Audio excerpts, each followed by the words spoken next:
ఉపవర్గీకరణపై supreme court తీర్పుకు హర్షం వ్యక్తం చేసిన బొద్దవరం మాదిగ సోదరులు.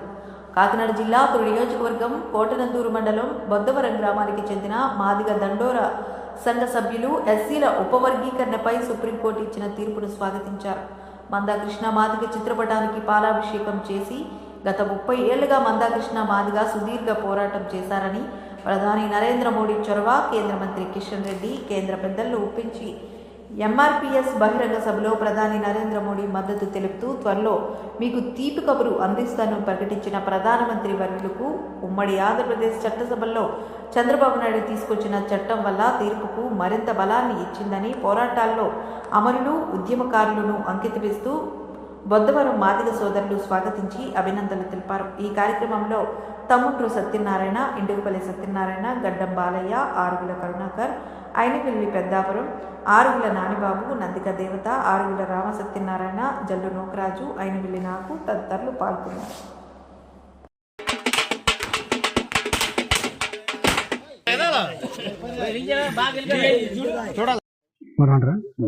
మొదటగా దేశం మొత్తం కూడా చాలా సంతోషించే విషయం ఏంటంటే, అణగారిపోయిన ఎస్సీ కులస్తులలో మాదిగ జాతి అనేది చాలా తొక్కబడింది. ఎందుకంటే ఎంతో చదువుకున్నా సరే ఉద్యోగాల విషయంలో ఒక వర్గీకరణ లేక చాలా మంది ఇంకా నిరుద్యోగులుగా మిగిలిపోయారు.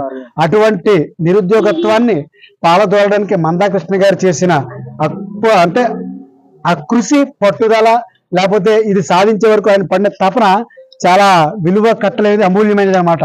ఈ రోజు అది ఎప్పుడైతే కట్టారో, అంటే ఎప్పుడైతే మనకి రిజర్వేషన్ వచ్చిందో, ఈ రోజు ఎవరైతే మాదిగ జాతిలో ఉత్తమంగా చదువుకున్నారో వాళ్ళు ఖచ్చితంగా ఉద్యోగాలు చేయగలరు. ఎందుకంటే ఒకప్పుడు ఎస్సీ అంటే మాల సహోదరులకి ఇచ్చేవారు, ఎందుకంటే ఎస్సీ రిజర్వేషన్ అంతే. కానీ ఇప్పుడు ఎప్పుడైతే ఎస్సీ ఏబిసిడి వర్గీకరణ అయ్యిందో, డి అనగానే మాదిగ, ఖచ్చితంగా మాదిగ ఉపకులాలకే ఇవ్వాలి. కాబట్టి ఈ విధంగా ఈ రిజర్వేషన్ అనేది రావడం అనేది మేము చాలా హర్షించదగ్గ విషయము. దీనికి మేము అందరూ కూడా చాలా సంతోషంగా ఉన్నాం. ఇప్పటి నుంచైనా సరే మా జాతి, మా మాదిగ జాతి ఎదుగుదలకు ఈ రిజర్వేషన్ చాలా ముఖ్యమైనదిగా భావిస్తూ మేము ఎదుగుదలకు మా జాతిని మేము అభివృద్ధి చేసుకోవడానికి మందాకృష్ణ గారు చూపిన ఈ మార్గానికి ఆయనకి ధన్యవాదాలు తెలియజేస్తూ ఉన్నాం. సమయోధులు మందకృష్ణ మాదిగ మేము ఎన్నో ఉద్యమాలు చేసాం. కాబట్టి మా ఊరు కూడా 5-6 సార్లు ఆయన వచ్చారు.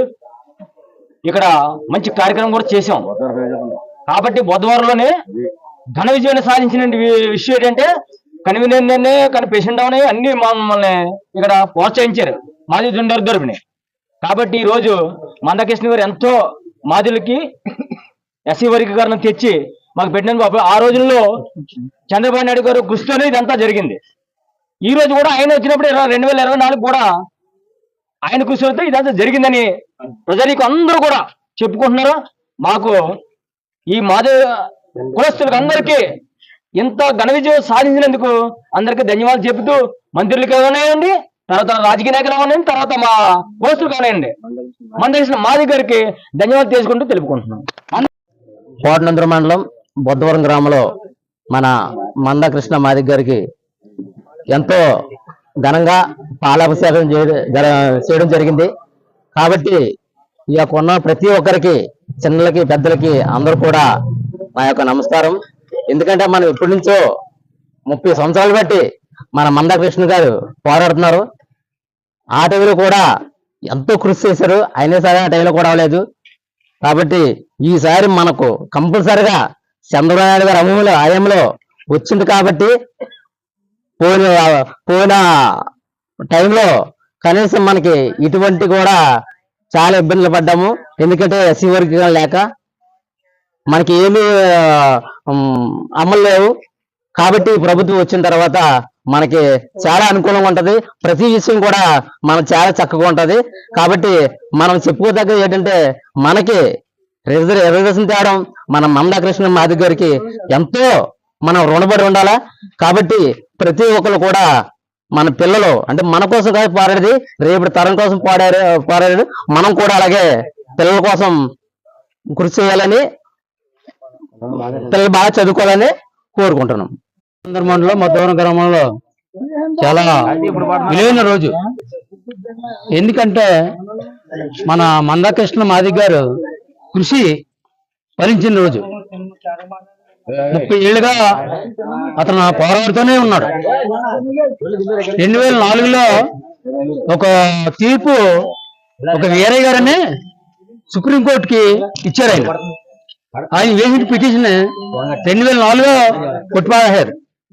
కొట్టుపాడేస్తే మొన్న 2023 11 తారీఖున తెలంగాణలో మాదిగలో బహిరంగ సభ పెట్టారు. జరిగితే ఆ సభకి ప్రధాని మోదీ గారు వచ్చారు.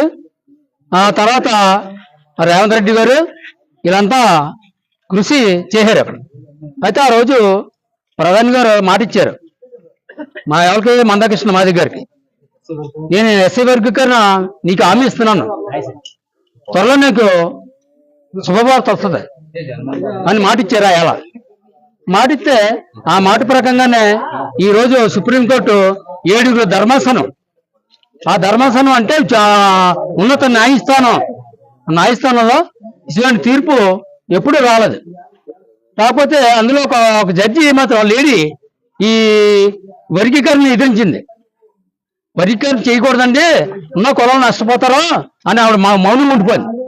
అయితే ఈ ఉన్న 6 జడ్జిలు ఏకతాటి మీద వచ్చి వర్గీకరణ ఆగే పని లేదు, రాష్ట్రాలకి చెప్పేద్దాం అని సుప్రీంకోర్టు ఎప్పుడైతే తీర్పు ఇచ్చిందో, మరి మందాకృష్ణ గారు అతని ఆవేశం అంతా ఇంత కాదు, కానీ 30 ఏళ్ళు కళ ఫలించింది. ఈ ఫలించినందుకు మన మాదిగ కులస్తులకి ఎంతో మేలుది, ఉన్న ముందు తరాల వారికి మనకి ఇది శుభపరిణామం కాబట్టి